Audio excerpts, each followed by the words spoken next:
तो दोस्तों सुबह के बज चुके हैं 8 और हम उठ चुके हैं। अब उठने के बाद हम अपने गाय के लिए घास लेने के लिए जा रहे हैं, जिसे कहते हैं खाया। तो सबसे पहले हमने पलने के लिए हो गए रेडी। अब इसे पलने के बाद हमने इसकी अच्छी से धार बना ली, इसे पानी में डाला और पानी में डालने के बाद इसे दोबारा से पला, जिससे इसकी धार बहुत तेज हो चुकी है। अब हमने उठाया अपना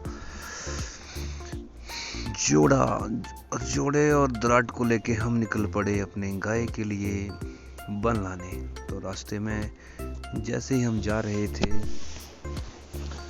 हमने रास्ते में देखा एक अच्छा सा व्यू, और रास्ते में हमारे नीचे वाली तरफ दिखाई दे रहे हैं सेब के बूटे, जो कि जिनकी अच्छे से कटाई हो चुकी है। जैसे ही हम आगे गए, हमें दिखा एक छोटा सा नन्हा सा पपी, जो कि मुझे देखकर थोड़ा डरा हुआ था। उसके बाद मैंने उसे प्यार से कहा कि तुम बैठो, हम जा रहे हैं बन लाने। और आगे चलते चलते मुझे दो और छोटे छोटे पपी दिखे, जो कि मेरे साथ खेलना चाहते थे। एक पपी मेरे पास आया और मेरे साथ खेलने लगा। एक पपी मुझसे डर रहा था, जो कि भाग रहा था इधर उधर। फिर जैसे ही हमने देखा 4 पपी और थे, जो कि मेरे पास आए और मेरे साथ खेलने लग पड़े। वो मेरे साथ इतना खेलने लगे कि मेरे पीछे ही आगे, मानो ऐसा लग रहा हो कि उन्हें बहुत ही ज़्यादा भूख लगी हो। लगता है उनकी माँ उन्हें छोड़कर कहीं निकल गई है, शायद उनके लिए खाना लाने गई होगी। दोस्तों आप देख सकते हैं मेरे गांव का जो व्यू है, वो एक सबसे अच्छा प्रकृति का सौंदर्य जो है वो देखने के लिए आपको यही मिलेगा। मेरे गांव में कुछ पुराने घर हैं, जो कि अब घराल बन चुके हैं। घराल उन्हें कहते हैं जहां पर गाय के लिए घास रखा होता है। हम जैसे ही आगे बढ़े तो हमने देखा कि एक घर जो है वो टूट चुका है।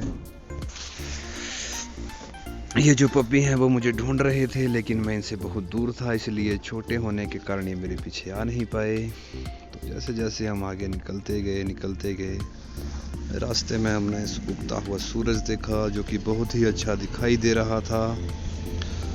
आगे चलते चलते रास्ते में फिर से हमें सेब के बूटे दिखाई दिए, जिनकी भी कटिंग हो चुकी थी। और जैसे ही हम आगे निकले तो एक बार फिर से हमें दिखाई दिया सूरज का उगता हुआ नया चेहरा, और एक बहुत ही शानदार छाँव, जिसमें सूरज की बहुत ही अच्छी प्रतिभा दिखाई दे रही थी। यह है वन, लेकिन इस वन को हम नहीं काटेंगे क्योंकि ये बहुत बड़ा है। तो ये है वो वन जिसे मैं काटूंगा, और इस वन को काटने के बाद मैं आपको दिखाऊंगा कि ये कैसा दिखता है।